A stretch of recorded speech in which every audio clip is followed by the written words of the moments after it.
은혜, 그러면 하나님께서 나를 구원하시기 위해서 우리에게는 값을 요구하지 않으시고 자신의 아들을 우리들에게 보내셔서 자신의 아들이 그 생명을 우리들에게 내어주심을 통해 우리가 구원받게 하신, 그것을 믿음으로 그 선물, 은혜를 받아들이는 사람이 하나님의 구원의 자녀들이 될 수 있도록 하신 것이 바로 하나님의 은혜라는 것의 모습인데, 우리는 그 은혜라는 것을 때로는 너무 쉽게 생각하는 것.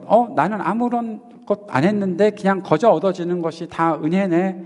물론 하나님께서 우리에게 모든 것들이 주신 모든 것들이 다 은혜이지만 그 은혜 하면서 결국에는 사람들을 정신 못 차리게 만드는, 똑바로 살아야 되는데 똑바로 살지 못하게 만드는, 대충 살아도 되는 것처럼 그렇게 만들어가는 것이 은혜라는 표현이 되었었어요. 교회에서 뭔가 회의를 하거나 무엇인가 진행이 될 때 많이 쓰는 말이 있거든요. 거기에 대해서 이렇게 아주 딱딱하게 이건 이것대로, 이건 이것대로, 원칙대로 하는 것들이 막 주어지게 되면 거기에 대해서 부담을 조금씩 느끼잖아요. 여러분도 그렇지 않겠어요? 교회 와서 이렇게 이렇게 이건 이거 해야 돼. 아까도 내가 일어서서 찬양합시다. 그러면 그거 좀 힘든데 그러면서 억지로 내가 해야 되는 건가? 그렇게 생각이 될 정도로. 그럴 때 꼭 하는 말들이 있어요. 뭐라고 하는지 아세요? 예, 은혜롭게 합시다. 그래요. 그 말의 속뜻은 대충 합시다. 편안하게 합시다. 뭐 이렇게 딱딱하게 하냐고. 그렇게 부드러워지는 것. 여러분, 부드러워지는 것과 은혜와는 너무나 큰 차이가 있는 거더라고요. 제가 어느 순간 저도 은혜라는 말, 하나님의 사랑이라는 말, 하나님께서 우리에게 주시는 이 모든 것들에 대해서 예배, 또 찬양, 여러 가지 것들이 내가 원하는 대로 그 의미를 살짝 바꾸어서 아무렇게나 사용하고 있는 것 같다는 그런 생각들을 많이 하게 되었었어요. 이것을 고치기 위해서 우리에게 필요한 것은 바른 배움이 필요하다는 거죠. 그런데 왜 그것들이 그렇게 대충 지나가게끔 되었을까? 수많은 세월이 지나오면서 종교개혁이 시작된 지 500년이나 되었는데, 그럼에도 불구하고 왜 사람들은 많이 오해하는 것들이 많고 또 그렇게 대충 지나가려고 하는 모습들이 있을까 생각을 해봤더니 결국 바르게 배우지 못한 것들이 참 많이 있다라는 거예요.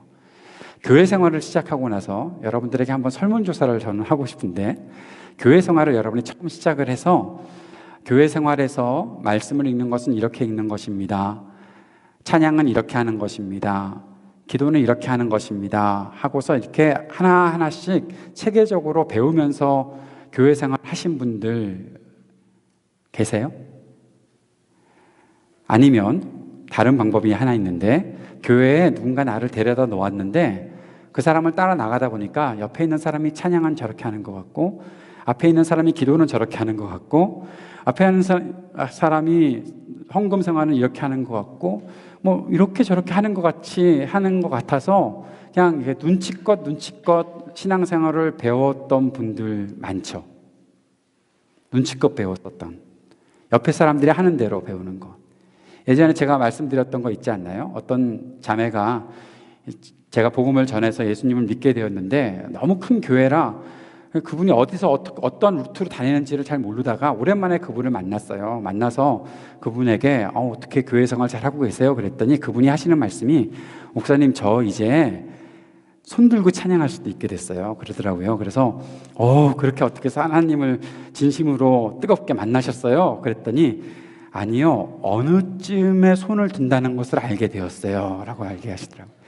요 분위기쯤 되면은 손을 들고 찬양을 하는구나. 사람들이 이렇게 보니까 이 분위기쯤 되면 그렇게 배웠다고 말씀을 하시더라고요.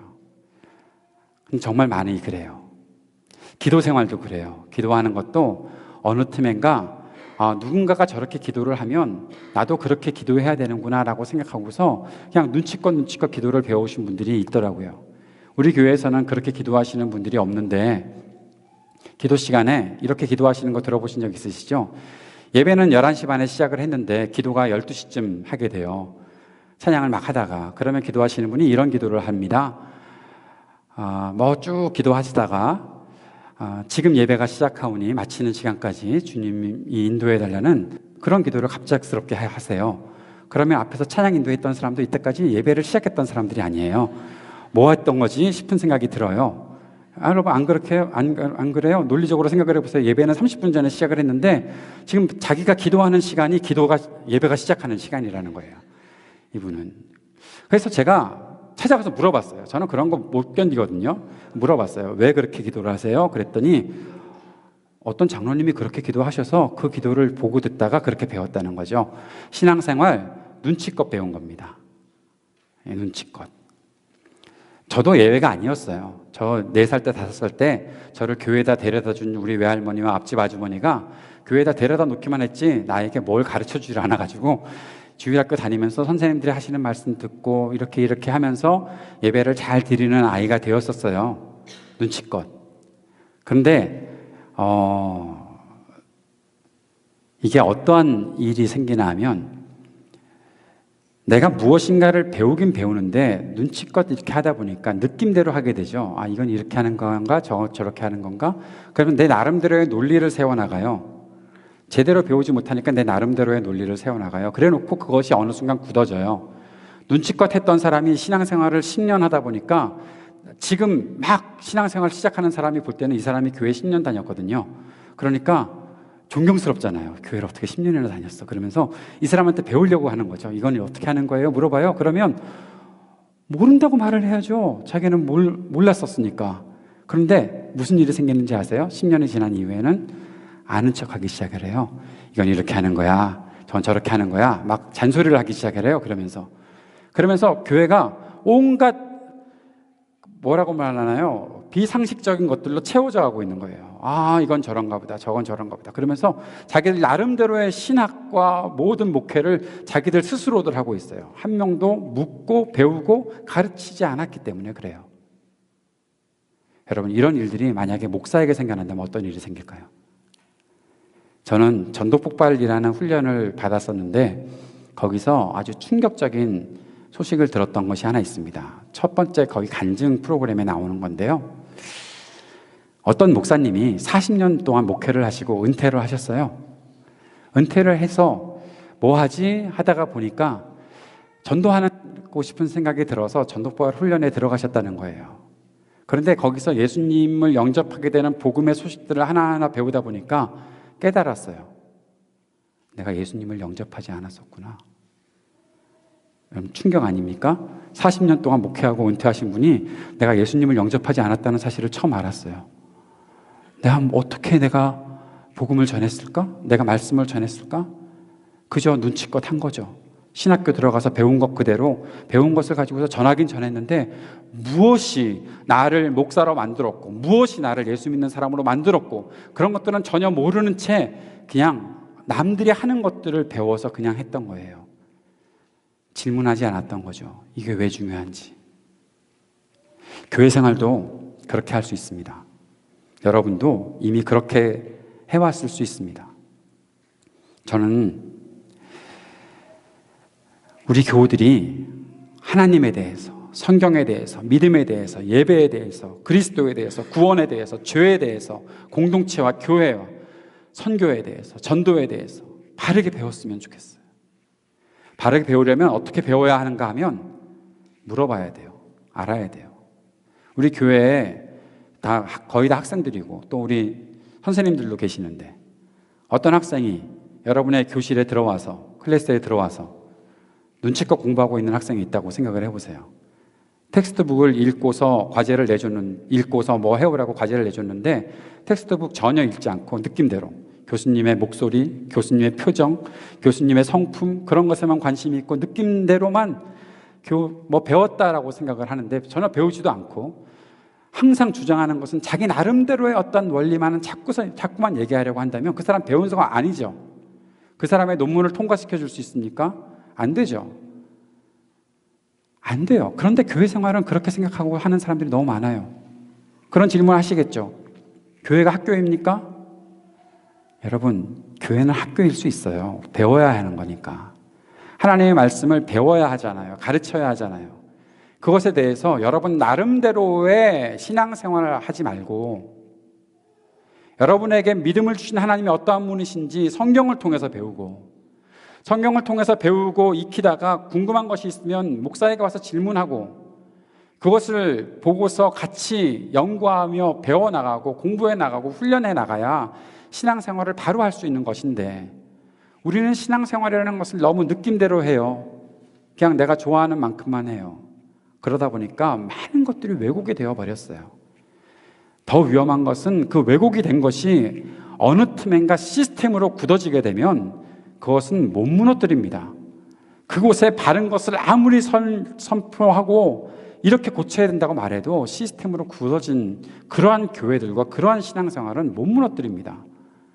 저는 우리 교회에 있는 모든 교우들이 그래서 질문했으면 좋겠어요. 맞는 거냐고. 그리고 연구했으면 좋겠어요. 성경에서 이것이 우리들에게 가르쳐주는 바른 진리인지를 성경을 통해서 자꾸만 배워갔으면 좋겠어요. 고칠 것이 있으면 고치고, 더 배워야 될 것도 있으면 더 배우고, 그렇게 살아갔으면 좋겠어요. 이런 질문 하실 수도 있겠죠. 목사님, 저는 생활이 너무 여유가 없어서 그런 거 공부할 시간이 없어요. 그런 거 배울 시간 없어요. 학교 생활 얼마나 바쁜지 아세요? 목사님 그렇게 못하겠어요. 목사님 한국에서 학교 다녔죠.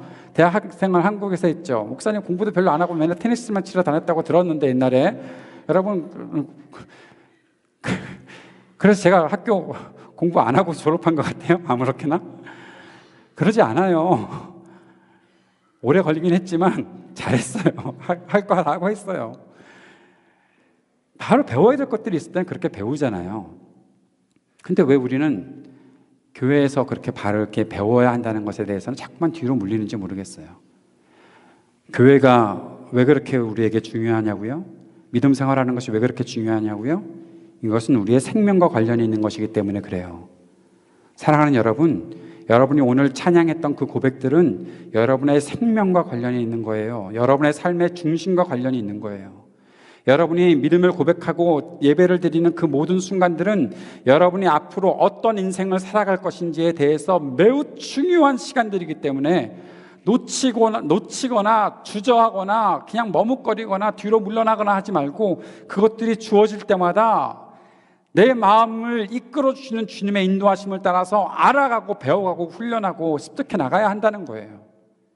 그것이 하나님께서 우리에게 요청하시는 거예요. 하나님의 요청을 받는 거예요. 살아계신 하나님의 요청을 받는 거예요. 내가 너를 사랑해서 너를 구원했다. 내가 너를 사랑해서 지금 너를 인도하고 있다라고 말씀하시는 거룩하신 우리 하나님께서 우리에게 요청하시는 거예요. 거룩함에 대해서도 마찬가지입니다. 사랑하는 여러분, 거룩함이라는 것이 우리들에게 주는 의미가 뭘까요? 여러분은 거룩함 그러면 어떤 생각들을 하세요? 교회 다니는 사람들 자기들이 거룩하다는데 교회가 얼마나 거룩한가? 그런 혹시 질문을 하거나 거룩함 들으면 또 나타났어 그렇게 생각하는 그런 분들이 계신가요?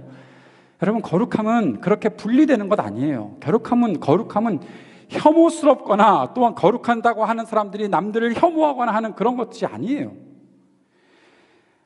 거룩함도 우리가 잘못 배워서 그래요. 분리되었다라고만 배워서 그래요. 그래서 거룩하다 하는 사람들이 어떻게 삶을 결정하는가 하면 교회에서의 생활과 세상에서라고 말하는 우리의 일상생활과 아예 분리를 시켜놓고 생각을 해요. 그래서 거룩함의 옷을 입기 위해 주일날 교회에 넣는 것 같아요. 거룩해져야 되는데 껴있고 치장하고 그렇게 오기 때문에 교회에 넣는 것 같아요. 그냥 일상이 거룩해야 되고 일상이 하나님과 함께 있는 생활이 되어야 하는데, 거룩함, 분리된 것, 그 분리된 선을 넘어가려니까 그 모두를 바꿔놓는 것이 너무너무 힘이 드는 시간이 되는 거죠. 그러니까 어떤 때는 귀찮아서 안 해. 자꾸만 그렇게 거룩함을 요구하는 교회 나하고 별 상관이 없는 것 같아. 그냥 대충 어느 정도는 다니다가 이유가 없어지면 안 다니고 말아. 여러분, 그거 잘못 배운 거예요. 하나님 우리에게 그런 거룩을 가르쳐 주신 적이 없어요. 모두 전환에 대한 거룩함을 가르쳐 주신 적이 없어요.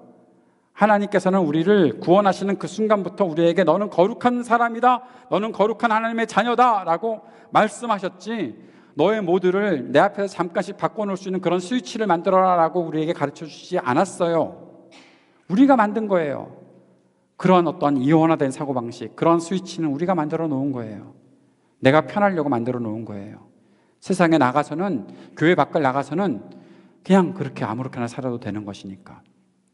그러나 그것은 하나님께서 경멸하시는 거예요.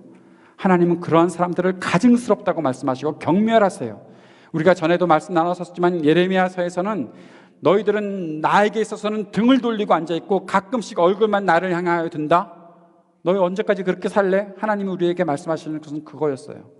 그렇게 살지 말라는 거죠. 너의 삶이 내 앞에 있어야 되는데 너는 나에게는 등 돌리면서 너의 삶은 네 마음대로 살고 가끔씩 내가 부르는 것 같으면 얼굴만 나에게 잠깐씩 돌린다? 그거 내 자녀 아니다. 나는 그런 사람 경멸한다.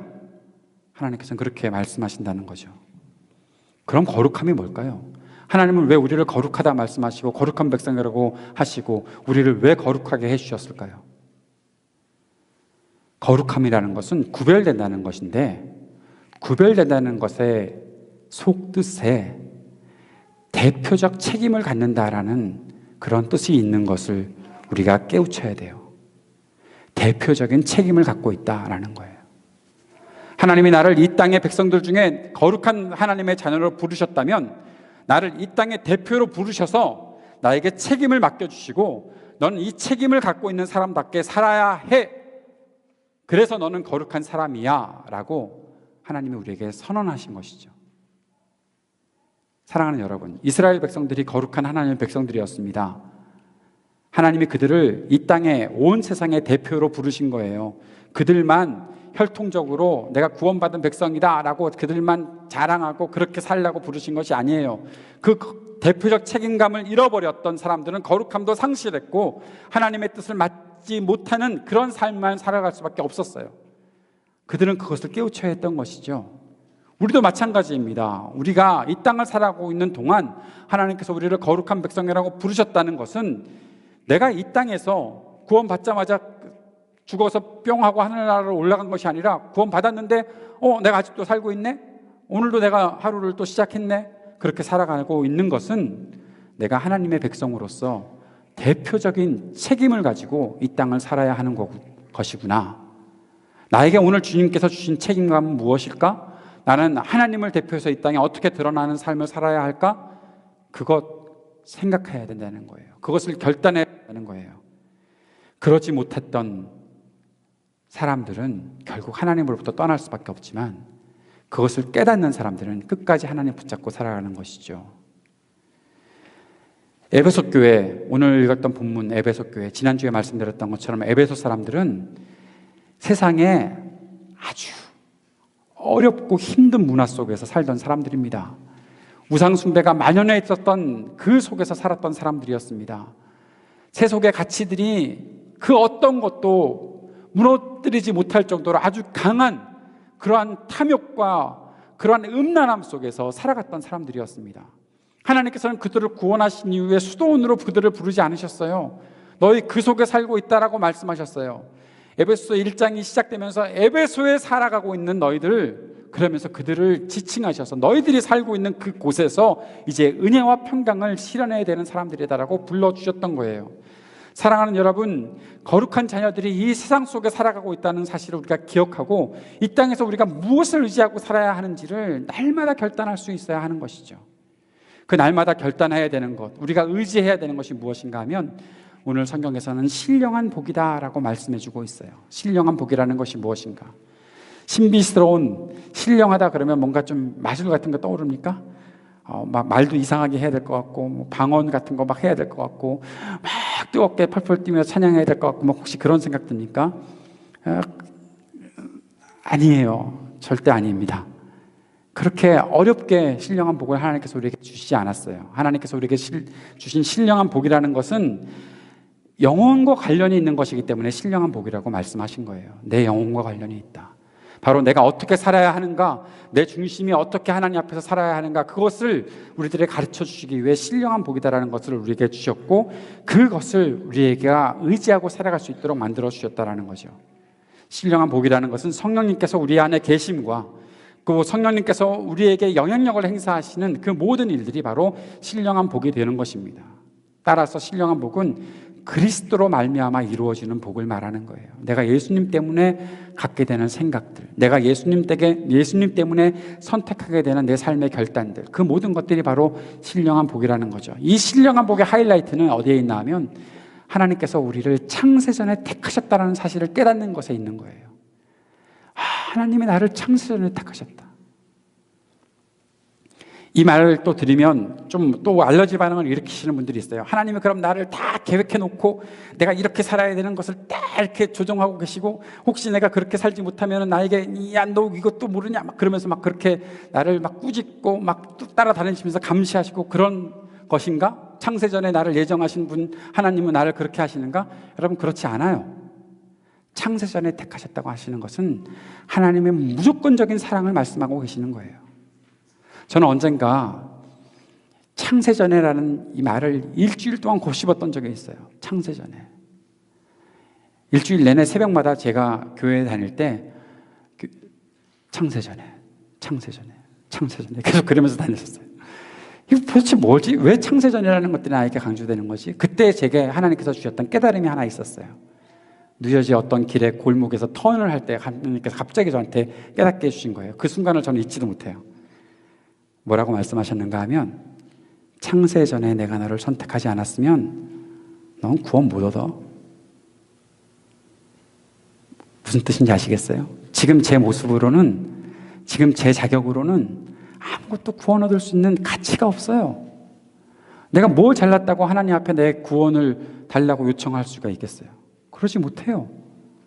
하나님이 나를 이미 내 삶이 시작하기 전부터 이미 나를 구원해 주시기로 작정하시고 나에게 은혜를 주지 않으셨다면 나는 내 스스로의 어떤 자격과 조건으로 하나님 앞에 나 구원시켜 주실 만한 거 아닙니까? 라고 내놓을 수 있는 것이 없어요. 그건 저뿐만 아니라 여러분도 마찬가지예요. 어떤 목사님이 저희 교회 청년들을 보더니 그 교회는 교회 들어갈 때 인물 보고서 들어가냐고 말씀하시더라고요. 우리는 알잖아요. 인물 보고 들어오신 게 아니라는 것을. 우리 스스로가 이미 깨달아 알고 있잖아요. 내가 뭐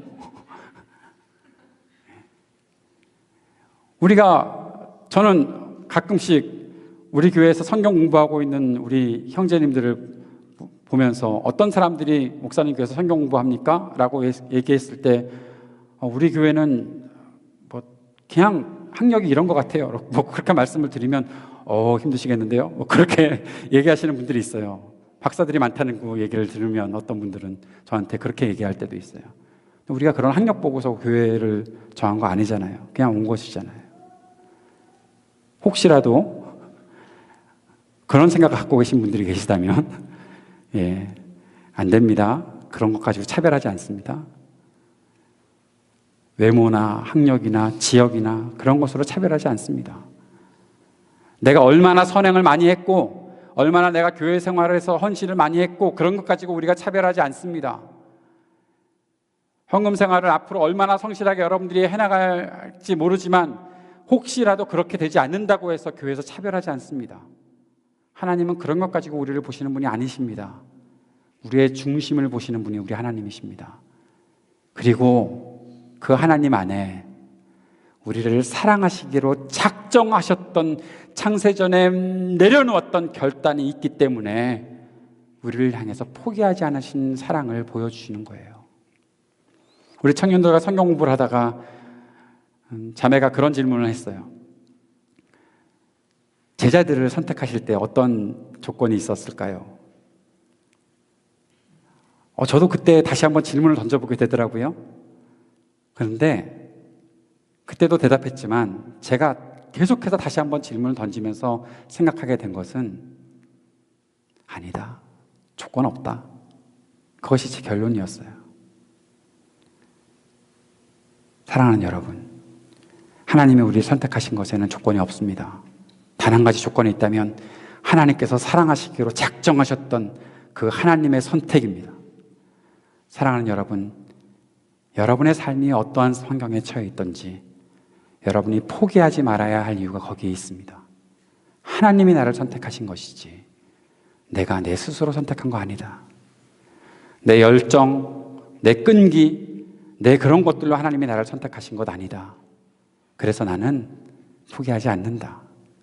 때로는 무너지는 것 같은 삶을 살아가면서 내가 이렇게밖에 살 수가 없을까 하는 절망적인 한숨이 여러분에게 흘러나온다 할지라도 사랑하는 여러분, 여러분이 하나님께 마음만 드리면, 여러분이 잠시라도 하나님 생각을 하면 하나님은 여러분에게 폭포수 같은 은혜를 내려주실 것입니다. 그것이 신령한 복입니다. 우리는 이 신령한 복을 가지고 거룩한 사람으로 이 땅을 살아가야 하는 것이죠. 거룩함의 기준이 하나님께 있습니다. 우리가 우리 스스로를 어느 정도 거룩하게 만들어가는 것 아닙니다. 목사님 거룩하게 사시는 것 같은데 나도 저렇게 거룩해졌으면 좋겠어. 우리 교회는 그런 말 할 사람이 아무도 없다는 것을 제가 알고 있습니다. 제 초상권은 이미 우리 청년부에 팔렸습니다. 마음껏 사용하십시오. 어떤 것이든지. 저는 그렇게 겉으로 나타나는 거룩한 모습이 없어질지도 모릅니다. 그러나 제가 의지하는 것 한 가지 있습니다. 그것은 하나님께서 나를 거룩하다 하셨고 내가 거룩한 것처럼 너도 거룩하라 하셨기 때문에 저는 하나님의 그 거룩함을 닮아가려고 하는 것이죠. 하나님의 거룩함은 어떻게 나타났습니까? 예수 그리스도를 통해 이 땅에 나타났습니다. 죄인들을 만나주시며 죄인들과 함께 거하시고 그들에게 함께 먹자고 하시고 그들의 손을 잡아주시고 병자들, 아무도 만지지 않는 병자들을 만져주시는 그 거룩함으로 나타났었습니다. 우리도 그렇게 살아갈 수 있습니다. 나 자신의 삶을 조금 더 챙기는 것, 그거 중요한 거 아닙니다. 하나님의 거룩하심이 내 속에 그대로 드러나서 하나님께서 나에게 내가 거룩한 것처럼 너희도 거룩하라 라고 말씀하셨던 그 말씀이 실행되면 되는 것입니다. 사랑하는 여러분, 이 거룩함이 왜 그렇게 중요한지 다시 한번 강조하며 말씀을 마치고자 합니다. 이것이 바로 우리의 정체성이기 때문에 그렇습니다. 우리는 거룩함을 잃어버리면 삶의 의미를 잃어버리게 됩니다. 우리는 거룩함을 잃어버리면 내게 주신 사명을 감당하지 못하는 것이 됩니다. 우리가 거룩함을 잃어버리면 이 땅에 나 때문에 한숨 쉬는 사람들이 더 많아질 것 때문에 우리는 거룩한 삶을 살아가야 합니다. 이 땅은 거룩한 하나님의 자녀들, 하나님을 닮은 하나님의 아들들이 나타나기를 고대하고 있습니다. 하나님이 내가 거룩하니 너희도 거룩해야 돼. 그래서 너는 구별된 사람으로 나를 대표해서 이 땅에 나타내 주어야 해. 그러한 하나님의 외침을 듣는 사람들이라면 그 거룩한 삶으로 나아가야 한다는 것이죠. 그 거룩한 삶은 어떻게 우리들에게 진행될까요? 그것이 우리의 예배 속에서 나타나게 될 것입니다. 내가 하나님을 찬양하는 소리를 통해서, 하나님을 믿음으로 고백하는 소리를 통해서 우리의 거룩함은 나타나게 될 것입니다. 내가 하나님의 뜻을 실현해내려는 그러한 말씀 묵상의 삶을 통해서 하나님의 거룩하심은 우리에게 드러나게 될 것입니다. 그리고 세상 사람들은 다 그렇게 살아가는데 예배하고 말씀 묵상했던 내가, 기도했던 내가 이렇게 살면 안 될 것 같은데 라고 생각이 들 때 어쩔 수 없어서 내가 그 선택을 할 수밖에 없어서 나는 그렇게 살아갈 수밖에 없다라고 포기하는 것이 아니라 어쩔 수 없더라도 오늘 내가 바르게 배운 하나님의 말씀대로 살아야지. 포기해야 될 것은 포기하고 내가 취해야 될 것은 취하고 에베소서의 말씀에 나타나고 있었던 것처럼 세상의 온갖 더러운 것들은 다 버리고 하나님께서 주시는 선한 말들, 하나님께서 사랑하시는 그 사람들을 향해서 너 자신을 조금 더 내어주면 안 되겠니? 너 자신을 희생하고 그들을 껴안아주면 안 되겠니? 너 자존심 잠깐 내버리고 그들과 함께 하면 안 되겠니? 하나님께 우리에게 그렇게 말씀해 주셨을 때 네, 그렇게 하겠습니다. 약간 자존심 상하지만 하나님이 원하시는 대로 살겠습니다. 남들 그렇게 안 살지만 난 하나님이 원하시는 대로 살겠습니다. 그러한 결단을 하는 거룩함으로 나타나게 된다는 것입니다. 사랑하는 여러분, 우리는 거룩한 하나님의 사람들입니다. 거룩한 하나님의 백성들입니다. 하나님이 우리를 거룩하게 하셨던 이 놀라운 가치를 진흙 속에 던지지 마십시오. 보배롭게 간직하십시오. 당당하게 살아가십시오. 나는 거룩한 백성이다. 하나님의 백성이다. 하나님의 자녀이다. 내가 부족해 보여도, 내가 지금은 아주 작아 보여도 나는 하나님의 사람이다. 그 당당한 믿음의 선포가 여러분들의 삶에 계속해서 이어지게 되기를 주의 이름으로 축복합니다. 기도합시다.